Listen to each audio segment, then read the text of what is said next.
స్త్రీలు చేయకూడని పనులు ఇవే. స్త్రీలు గుమ్మడికాయను పగలగొట్టకూడదు.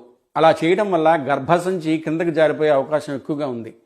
స్త్రీలు రాత్రిపూట గాజులు కమ్మలు తీయకూడదు. చనిపోయిన ఇంట కార్యానికి వెళ్ళి తిరిగి వచ్చేటప్పుడు వెళ్ళొస్తాం అని చెప్పకూడదు. దుఃఖం విచారించడానికి వచ్చిన వారిని ఇంటికి ఆహ్వానించకూడదు. అలా చేస్తే పరోక్షంగా మనం అశుభములు కోరుకోవడానికి నాంది అవుతుంది.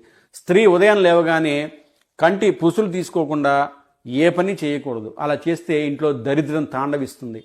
ఉదయం ఏ వంటకం అయినా సరే పొయ్యిని శుభ్రం చేయకుండా స్నానం చేయకుండా మొదలు పెట్టకూడదు.